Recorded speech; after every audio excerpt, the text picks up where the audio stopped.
एक सवाल आया है कि सर अगर हमारे पास कोई स्टॉक है जिसके रेजिस्टेंस को हम फॉलो कर रहे थे और फिर उसने उस स्टॉक ने उस रेजिस्टेंस को ब्रेक किया और फिर फेक आउट हो गया और फिर वो नीचे आ गया, तो अब फिर किस रेजिस्टेंस को फॉलो करना है, इस वाले हाई को या फिर इस वाले हाई को? सवाल पर आगे बढ़ने से पहले मैं एक चीज़ डिस्कस करना चाहता हूँ कि हम लोगों ने टेक्निकल एनालिसिस को कोई मतलब एग्जाम का सिलेबस बना दिया है।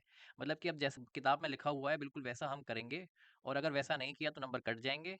इन दी एंड हमें पता चलता है कि किताब को फॉलो करके भी नंबर नहीं आ रहे हैं और उसको ना फॉलो करके भी नंबर नहीं आ रहे हैं। तो पॉइंट सर ये समझना है कि टेक्निकल एनालिसिस कोई जादुई टूल नहीं है कि जिसको आप इस्तेमाल करोगे और आपको प्रॉफिट बरसने चालू हो जाएंगे। और शेयर मार्केट कोई एग्जाम नहीं है जहां पर आप टेक्निकल एनालिसिस पढ़कर चले गए और बस काम हो जाएगा, है ना? ये जस्ट एक टूल मात्र है। टेक्निकल एनालिसिस सिर्फ एक टूल है, उसको ओवररेट मत कीजिए और उसको बहुत ज़्यादा ऐसा सीरियसली मत लीजिए। आप कोई डॉक्टर वगैरह नहीं हो कि एक एक चीज़ को आपको चेक करना पड़े। टेक्निकल एनालिसिस सिर्फ एक जरिया है जहां से रफ वर्क से भी काम चल जाएगा।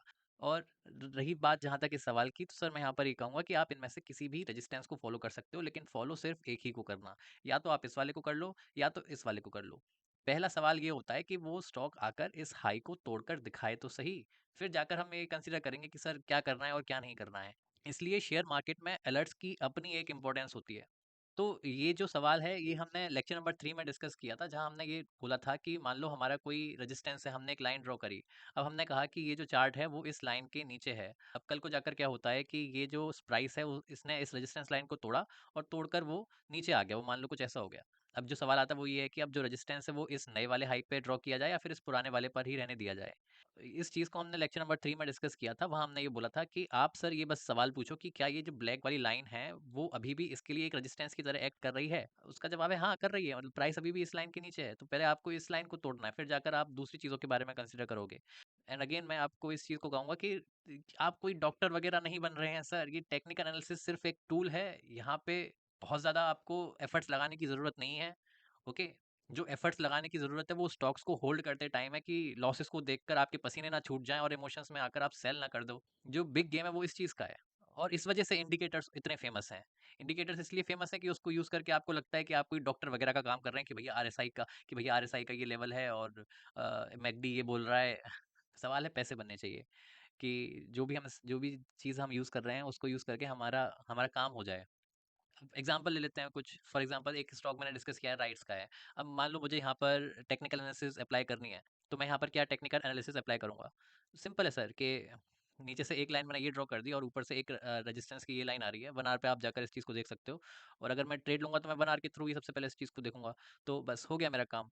अब यहाँ पर आपको बहुत ज़्यादा साइंटिस्ट नहीं बनना कि इसकी विक कट हो गई, कि सर इसकी बॉडी कट हो गई, इसका प्राइस ये कट नहीं हुआ, वगैरह वगैरह। अभी मैं कहूँगा कि ये जो स्टॉक है वो इस रेंज में घूम रहा है। अब जब तक ये इस रेंज में है तब तक मेरा काम तो होगा नहीं। और मैं अगर इस स्टॉक में काम करना चाहता हूँ तो सबसे पहली रिक्वायरमेंट ये है कि इस रेंज से बाहर निकले। अब क्योंकि मैं लॉन्ग में काम करता हूँ तो मैं चाहता हूँ कि ऊपर की तरफ जाए, तभी जाकर हम इसमें काम करेंगे। नीचे गिरता है तो हमारे वॉच लिस्ट से बाहर हो जाएगा। यही सारी चीज़ें हैं सर, आपने फालतू में इतना कॉम्प्लिकेट बना रखा है। जो आपका दिमाग लगना चाहिए वो ये है कि बड़े मूव्स हम कैसे कैप्चर करें, और सेल ऑन स्ट्रेंथ भी अगर हम कर रहे हैं तो उसको भी हम सही तरीके से करें। यहाँ पर आपकी ज़्यादा मेहनत होनी चाहिए। मार्केट की कंडीशंस को हम समझ पाएँ कि मार्केट में क्या हो रहा है, कौन से स्टॉक्स ऊपर जा रहे हैं, इस चीज़ को हम समझ पाएँ, मेहनत यहाँ लगनी चाहिए। देखिए मैं चाहता हूँ कि आपका फ़ायदा हो और आपको सही चीज़ों का, और आपका जो फ़ोकस है वो सही चीज़ों पर जाए। इतने समय से 2 साल हो गए, 3 साल हो गए वो चीज़ कर रहे हो, अब ज़रा इस चीज़ को भी इस्तेमाल करके देख लो, है ना? पॉइंट है कि आप सिंपल बनाओ, बहुत ज़्यादा कॉम्प्लिकेटेड मत करो। वो जो पैसा बनता है वो टेक्निकल एनालिसिस से नहीं बनता, वो पैसा जो बनता है वो स्टॉक्स को होल्ड करके बनता है। वो अच्छे समय तक स्टॉक्स को होल्ड करके पैसा बनता है, भले ही वो 10 दिन की ट्रेड हो, 20 दिन की ट्रेड हो। सर मैं यही चाहता हूँ कि हम सब साथ रह के एक दूसरे को हेल्प करें।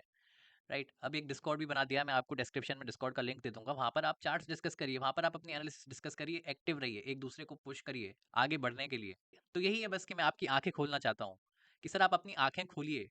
ये 2 साल हो गए, 3 साल हो गए, अब आंखें बंद करने का दौर खत्म करिए। ठीक है, फिर जल्दी मिलेंगे एक और वीडियो में, हम वॉच लिस्ट को डिस्कस करेंगे। और जाने से पहले बस मैं एक ही रिक्वेस्ट है मेरी आपसे, वो ये है कि आप किसी और वीडियो पर कमेंट करते हो या ना करते हो, लेकिन इस वीडियो पर आप अपना एक कमेंट जरूर छोड़कर जाइएगा। आप अपना व्यू ओपिनियन जो भी है प्लीज़ इस वीडियो पर छोड़कर जाइए और ये बताइए कि आप मेरे साथ हो या नहीं हो। और जल्दी मिलेंगे एक और वीडियो में, तब तक के लिए थैंक यू। जय हिंद, जय भारत।